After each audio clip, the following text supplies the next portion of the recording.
Welcome to Week and Geek, your new comics preview for December 18th. I'm Mike Ortiz. And I'm the Chris Brown. That's that big stack you got in front of you this week. It is a big stack. There's a lot of books this week. They're cramming them out before the holiday. Yeah. There's only, I believe, 6 or 7 titles next week Right. that they got to us ahead of time, and we're going to be allowed to sell on Christmas Eve. And then they'll, have books that we'll be able to do on New Year's Eve. So they're cramming things out, quick and as much as they can. Lots of stocking stuffers. Yeah. Oh, yeah. Some great stuff. Some really good stuff. I'm going to start off here with Itty Bitty Hellboy. This is issue 5 of 5. This, brings to a conclusion the Itty Bitty Hellboy story. This has been fun. It sort of filled that gap from Tiny Titans, and a little bit more so than the Superman Family Adventures did. Where Tiny that was, Titans, which is coming back. Yes, which I'm really excited about. I mean, that was a book that I think no one wanted to see go. Right. And we're glad that Art and Franco have some more stories to tell and come back and do that book. But yeah, this one's been fun. This has been a really good one. I've enjoyed the Itty Bitty Hellboy. It's great to see Art and Franco doing other stuff. And there's more, there's a little Battlestar coming up. Yeah. And, as you said, Dark Horse got some kind of, did a copyright on Itty Bitty. Yeah.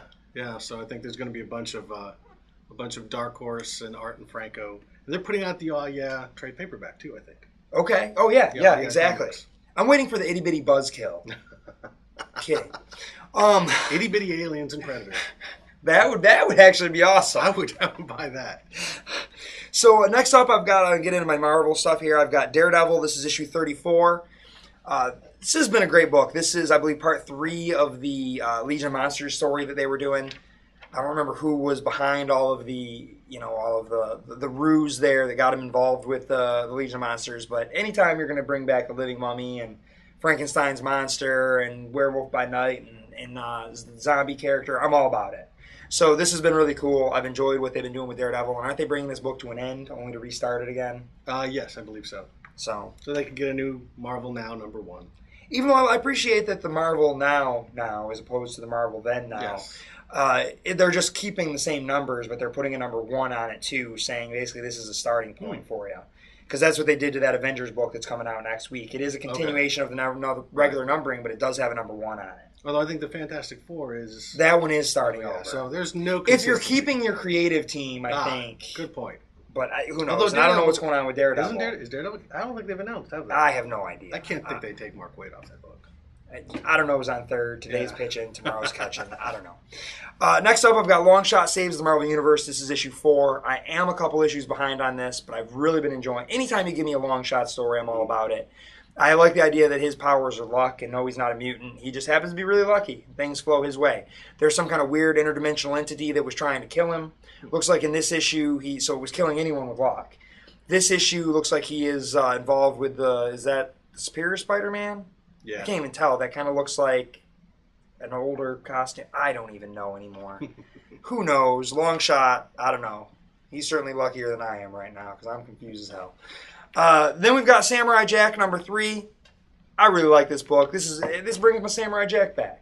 He's on this mission to try and find the strands of time or whatever, and so he can go back and get Aku. It is written by Jim Zub, but as I keep mentioning with every issue here, with art by Andy Siriano. Andy Siriano did character designs on the original show, and he also went to George A. Dondero High School with me back in those early 90s there. So he was a cool dude, still a very cool guy. Does some great stuff. I love his artwork here.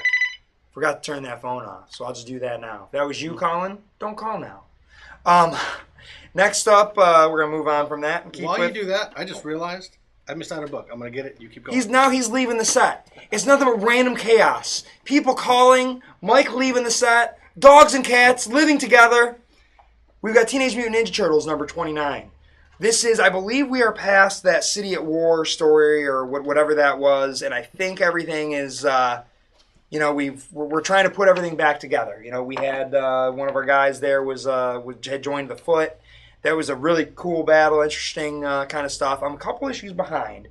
I know the Turtles seem to have kind of teamed up with a couple of guys that looked like they were villains, but they had to do what they had to do to beat the Shredder. It's been a cool book. This Turtles book has been awesome. I highly recommend it if you're not reading it. Next, that brings me to the book I was joking around about earlier. This is Buzzkill #4 of 4 by Dark Horse. This is a superhero who gets powers from intoxicants. Whatever it is. Smoking a cigarette will give him one power. Alcohol will give him something else. Caffeine gives him something. Anything that changes your body chemistry gives him powers. And he, quite a hangover if he gets, drunk and has to fight a villain and doesn't remember what happened. He had been in some kind of, a rehab and Alcoholics Anonymous, and now, he had his villains attacked him while he was sober, and a battle ensued, and interesting stuff, a very interesting take on the superhero, and, everybody loves the anti-hero and the whole dark thing, and can you get any darker than a superhero who has to consume drugs and alcohol to perform at his top? Then we've got Exo Man of War. This is a Unity tie-in. Harada and his group are trying to essentially attack Exo and his group, who have taken over. I don't remember what area, what country, but they basically took over because they're like, well, this was our land before we were abducted by aliens, and now we're, we should have this land back. Quite frankly, we've been enslaved by an alien race. We're taking over. And that is, it's essentially ignited a war, which has been kind of interesting, an interesting take versus Exo Man of War, where before he comes out of the original Unity and he's, he owns a corporation. He had set everything up so that when he went back to, in time, he was rich and he was doing very well. In this, he's some kind of a warlord. I mean, they've set him up probably a little bit more realistic as a barbarian, cool, even though the suit should be telling him things. And now I'm going to go ahead and mention Daymond this week because I didn't get mine last week. For whatever reason, this did come out last week. I didn't get mine. This was a book that people have been long waiting for. This was the guy that sort of solves the vampire problems during the day. This had been a really late book. They got some kind of, I don't know, they were optioned in some way. I don't remember if it was a movie or TV. It was a TV show, I think. And like so many things, you get optioned and then they slow down. Then you don't see the next issue forever. We had, what was it, Kiss Me Satan and Blood Brothers. I think Blood Brothers is already finished, and the first issue came out at the same time. And I think that story's already over. So they fell a little behind there, but... Pretty Baby Machine? Oh, yeah. It was the Pretty Boy Floyd, Machine Gun Kelly, and the baby face something. One issue came out like 5 or 6 years ago, got optioned, never came out again. Yep. Well, I guess that'll happen. Yeah. Next, I've got this another Boom title. This is Imagine Agents, number 3 of 4. I've kind of liked this. This has been kind of an interesting thing. It's kind of, Foster's Home for Imaginary Friends almost meets like Warehouse 13, kind of X-Files-ish, where when they outgrow themselves, they've got to be put somewhere, and some of them become field agents, kind of wrangling the other imaginary friends. Of course, there was an imaginary friend that was trying to cause a little trouble and trying to get in there and do some things, and he's abducted the imaginary friend of our main character, this little boy. It's been cool. I think the artwork's great. It's been a really fun story. I would love to see this. I think this would work great as some sort of an animated, feature of some kind. Next, I've got Umbral. This is issue number 2. This was an Image title. I loved that first issue. I think the artwork is incredible. This was, I believe, a little girl that was trying to get something, kind of a fantasy and a magic element, and I don't remember exactly what happened in the first issue, but I know I liked it. And they were trying to get something, and another group was trying to steal something, and everything has gone to hell a bit. The little girl just figured, I could just borrow it for a minute, but other people are making their move as well. I really do like the artwork. I like it kind of reminded me somewhere, and maybe it's just the covers, but kind of reminds me of the Dark Crystal in some way. Even though it doesn't have all the weird type creatures, and obviously it's not Henson puppets, but something about it that just struck me just right, and I was really digging it. We've got Mind the Gap, issue 16. I don't remember where I was last, but I'm almost positive I'm caught up on this. This, I think, is another one that's been a little bit late. Yeah. This has gone so off where it started. It was a mystery of what has happened to Elle, our lead character. She's in some kind of a coma, but we find out it's attached to some kind of Jairus project where they were doing something with her. She does have some kind of abilities, and her coma and possibly her death was maybe always a part of the plan. Because to get her to where she needs to be, her psychiatrist is in the same spot. It's very strange. It's this really weird mystery that just keeps kind of unraveling like an onion, and hasn't made me cry though, the way an onion would. I've been enjoying it. I like it. It's a cool mystery that I like that it's become. It started out with one premise, and there's more to it than just its premise, and that's what you need for a really good, solid story. Next up, you know what? I'm going to follow that same train. Again, something that started out one way and kind of went somewhere else, which you need to be a solid story. I've got Revival number 16. I think this book is freaking fantastic. It started out as people reviving, these revivers in this small town. Anyone who was dead, something happened. There appears to be some kind of an alien invasion, but there's more than that now. I mean, now it really feels like sort of this, it's a rural mystery. It's following what's going on in the town. It reminds me a little bit of what is that show, The Killing, but with a little bit more, weirdness and aliens and that sort of thing.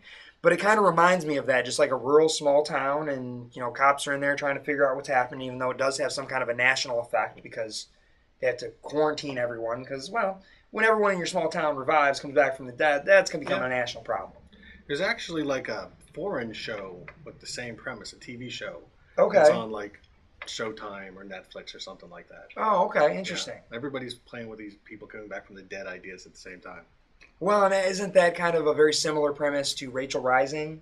She's come back from the dead and she's trying to find her murderer, but no one knows. So there's a lot of that, maybe. Yeah. Next, I've got Pretty Deadly issue 3. I have not read issue 2 yet. I liked issue 1. I think this artwork is freaking incredible. Emma Rios is killing it on this book. The story, from what I understand, gets a little bit more substance in the second issue. A lot of people said they liked that issue better than the first. First was good. I just felt like it wasn't anything new. The only thing that really was blowing my mind was the artwork. Yeah, you said it was reminiscent of East of West. Yeah, even though it's kind of trying to craft a little bit more of a fairy tale in there. But I heard this started to stray from that a little in the second issue, and I'm going to have to sit down and get caught up. But the artwork's incredible. Yeah, this is issue 3. I'm looking forward to catching up on that one. Paul Pope looking artwork, I think. Yes, with a little bit more, a little different colors, kind of. But yeah, the artwork's very similar, and I mean, it's great in its pacing and storytelling. That's very strong too. Lots of people can draw very well, but can't tell a story with it. Here I've got an interesting one. This is The Wake Part 1, which is collecting issues 1 through 5 for $9.99. So it's like a mini trade paperback, as we were talking earlier. They're kind of starting to follow that model that Image and Walking Dead was doing. Get it in as many formats as you can. Yeah. This is going to be, those first 5 issues are getting harder to find. What better way to get it in people's hands than, especially for a guy like me who falls behind often. Right. Now I've got 5 issues in my hand. I can sit down, read this whole thing. It's like a nice little trade. And then, then I can jump in and read issue 6, which I'm not fooling myself that's going to happen. I'm just going to wait for part 2 and read 6 through 10. But it's a great idea. I'm really glad they've done it. I think it's cool, and it's probably going to read better this way. Definitely. Get a nice big chunk here, and that's that first half, and that'll launch you into the next part. Nice. It's bulk of my stack, which is a bulky stack. What do you got? I have a thinner stack this week. I'm going to start off with Black Science and all. This is the. We're going to start off with the Mike really doesn't read a lot of comics in December, and the end of November. So we're going to start off with Black Science. Rick Remender. I don't know what's going on because I haven't read the first issue yet, but it's got great artwork by Matteo Scalera and Rick Remender. He's done great stuff with Marvel. But a lot of his creator-owned stuff, you can tell, got a little bit more of his heart in it. Yes. So, it's a science fiction story, which I always did good sci-fi stories with great artwork and a really solid writer. So even though I haven't read the first issue, I'll get caught up. Believe me, one of these days. Yes. Next up is the one that I had to run over and get because when you mentioned Superior Spider-Man, I realized, wait a minute, I forgot to grab that one. But the next Superior Spider-Man, this is continuing the Venom storyline. This is the third part. So it means it's the third part I have not read. But again, I will get caught up. It looks like we've got Venom and the Green Goblin, artwork by Humberto Ramos. And if the rumors are true, we may be getting Peter Parker back relatively soon. Coincidentally, in time for his big screen return. Gee, imagine that. Geez, I wonder if anybody called that. While I kept whining about it, I was steadfastly saying exactly that. I just wish Dan Slott would be like, yeah, you got us. But Dan Slott's never going to cop to anything like that. No, he's a freaking huckster. I'm just never going to buy snake oil from him. It'll be tasty Kool-Aid. One of the things, though, is at least at the moment, it's not going to be the return of the Amazing Spider-Man. It's so far, the rumor is it's just going to be called Spider-Man. So he's not lying in that Amazing Spider-Man isn't coming back. Even though the movie's Amazing Spider-Man. Right. It's complicated. But Marvel doesn't own the Amazing Spider-Man movie, so maybe that's another little slight. Maybe. Sony. But in any event, this is, like I said, this is Venom meets the Superior Spider-Man, plus the Green Goblin, Hobgoblin storyline going on in the background.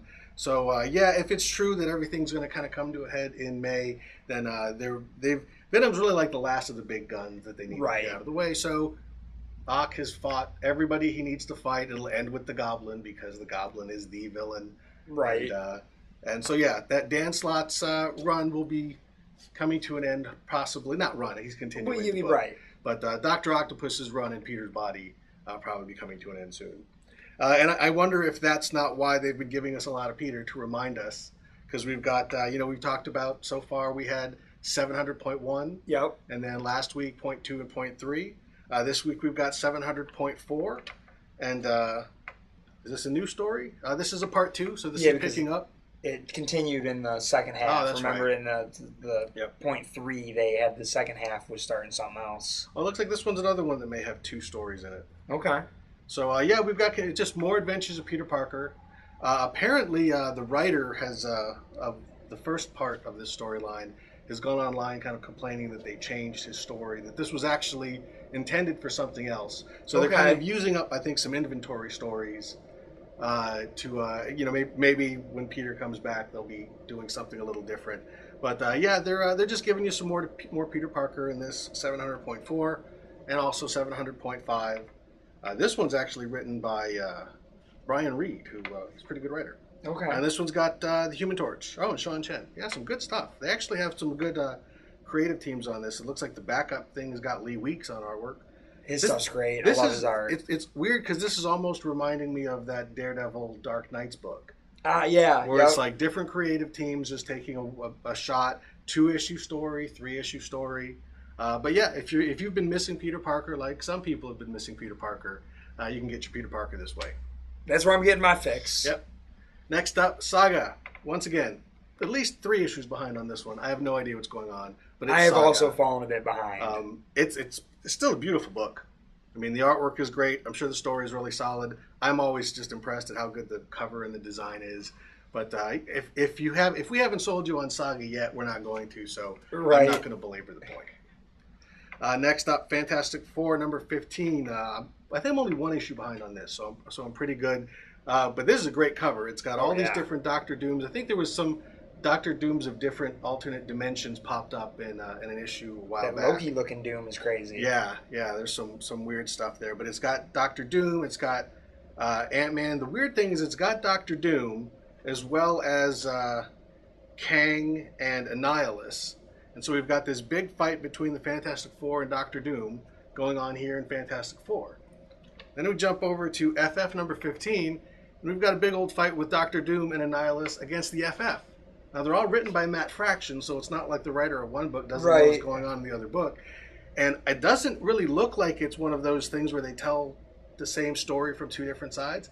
2 completely different stories. Unless Matt Fraction's like Christian Slater in that bad NBC show where he doesn't realize he's 2 dudes. Maybe that's it.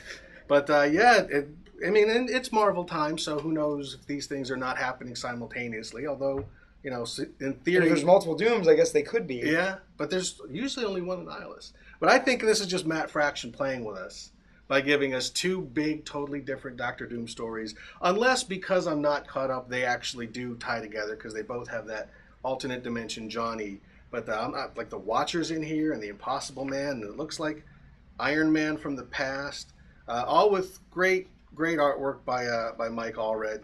So it's weird. They're the same writer. They're basically the same family of books. But in terms of tone, they couldn't be more different. But still, both great books, even though I haven't read them. Now we get to a book that I have read, although it doesn't matter because the stories don't continue. But we got Batman 66. This is, this was written by Tom Peyer with art by Ty Templeton in the first story. Oh, so change it up. Hasn't it been written by... Jeff Parker. Yeah. And let's see, there's 2 stories in every issue. The second issue, maybe Jeff Parker did the second story, if I can find where it starts. Yes, he wrote the second story with art by Ted Naife. I don't know how to pronounce it. I'm sorry. But yeah, this is continuing the Adam West Batman. All great stuff. And this one features... They're all standalone stories, right? Just 2 issues? So far they've all been per... 2 stories. Kind of like the TV show. The original, I think at the beginning of the TV show had 2-parters. But yeah, basically you get 2 very quick episodes, 2 quick stories in each issue, all done in the style and the tone. It's actually not quite as exaggerated as the Batman TV show. They're playing it a little bit straighter. It's almost like they're finding somewhere between the TV show and actual kind of Silver Age Batman comics. So it's not quite as broad and comical, but it's still, far cry from, what you're getting in the regular Batman book. This one's got the Bookworm and Olga, Queen of the Cossacks, both of which were characters that were created for the show, I believe. I don't think they ever appeared in the comics. I'm not familiar with them being on the show even. Bookworm was Roddy McDowall. Oh, was he? Okay. Yeah, and I was always kind of distracted by that because I knew Roddy McDowall very well. It's like, why does he sound like Cornelius? But yeah, it's always a lot of fun. The Olga character, I don't remember too much. I do remember she popped up in the show. She was another one of the big kind of celebrity cameos, but not being like the Ma Barker or whatever. Yeah, but yeah, this is great fun stuff. If you dig that old Batman show, you will dig this. Next up, All New X-Men number 20. Again, this one I'm caught up on. The All New X-Men, the X-Men from the past who are now in the present. Right. They're with Cyclops' team. At the end of last issue, they went to kind of rescue a mutant, and it turns out it's X-23, Wolverine's daughter. All right. So now, she's hanging out with them, and if the cover's any indication, she's getting on with Wolverine's biggest rival. That's going to make him happy. When the younger version of your rival is getting it on with your daughter, although she's like a clone. She's a female clone that they've said is his daughter. But she's only got the 2 claws. I don't know how that works. But she's got one out of her foot, doesn't she? Or is that Dakin? Oh, is that it? I don't know. Wolverine's cloned kids are... I can't keep them all straight. But in any event, that's actually kind of an interesting little turn that'll piss Wolverine off. And wasn't she on the island fighting? Yeah, I think she was. I wonder if they'll explain that. But this is Brian Michael Bendis continuing a great run on the X-Men. Really, he's kind of reinvented the book in a lot of ways. And I actually do still prefer this one to Uncanny X-Men because I think it's just a lot more fun with those old characters. And this has artwork by Brandon Peterson and Mahmoud Asrar. All right. Both very talented artists. So really good stuff. That's the bulk of my stack. Well, I guess it leads me to the top of my stack here, which is, this is kind of a strange one. Boom has started a new imprint. I don't know why. I don't know what kind of stuff they're going to be doing over there. This is under their Boombox imprint. This is a book called The Midas Flesh. It's many years in the future, and a group of explorers is going to revisit Earth, which is covered in gold, and try and figure out why. And it's going to go back to essentially King Midas, and things get out of hand, and literally everything becomes covered in gold. Oh, wow. And sort of a space exploration. It's done in kind of a fun, cartoony style, but it sounds like a really interesting idea for a story. I mean, there you go. Everything's covered in gold there. I don't know. I'm curious to see where it's going and what what sort of story they want to tell, mixing this fairy tale with science fiction. So looking forward to that. I think it's going to be kind of a neat book. It's done by... whose creators I wasn't familiar with. Created and written by Ryan North. Illustrated by Shelley Paroline and Braden Lamb. Not familiar at all. Cool. But it looks cool. I'm looking forward to that one. I think it looks like fun. It looks like there's a talking dinosaur, too. And how do you not love that? So, cool. All right, well, my choices for top pick were limited because I've only read the previous issue on 3 out of other books in my stack, but it was a pretty easy pick. It's Green Lantern New Guardians number 26.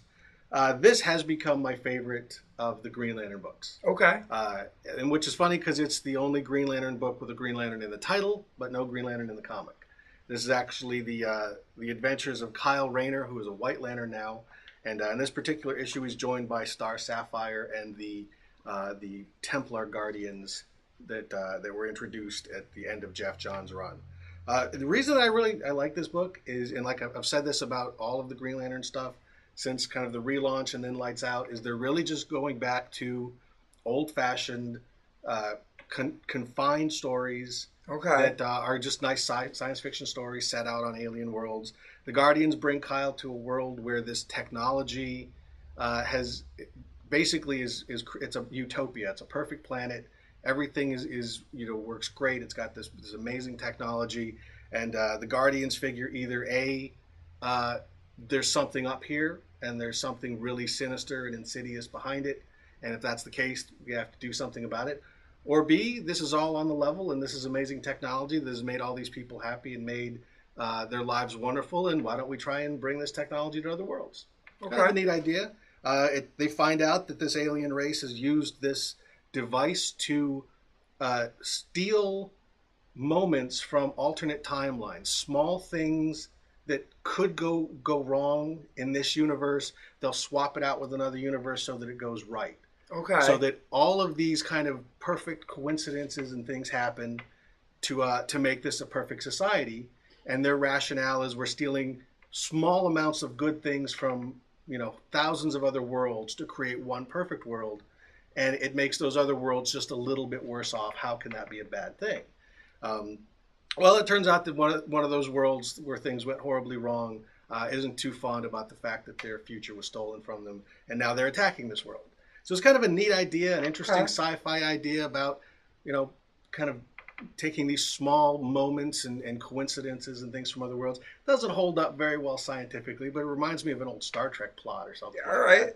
But yeah, it's just basically Green Lanterns finding an alien planet where something's going wrong and they have to save the day. And that was Green Lantern for a very, very long time before they became big epic storylines. Yes. And I'm really digging that. That's kind of something that I've missed. That as much as I love Jeff Johns' run on Green Lantern, it was basically one big, long storyline with like interludes. Whereas now we're just getting short 2, 3, 4 issue science fiction stories, and that's kind of what got me hooked on Green Lantern in the first place. And it's good to see that back. So this, I think, is the best of the Green Lantern books and the best of the 3 books that I've actually caught up on this week. All right, cool. Well, I'd like to make one honorable mention here. I'm looking at Peter Panzerfaust, the deluxe edition, volume 1 hardcover. This is issues 1 through 10, and also has some special features and things of that nature. A really looks like a really nice package, really well done. Would make an excellent Christmas gift. Your Peter Panzerfaust, deluxe hardcover. Gorgeous book. Yeah, really, really nice. I believe I'm probably going to take one home myself. So with that is your Week in Geek.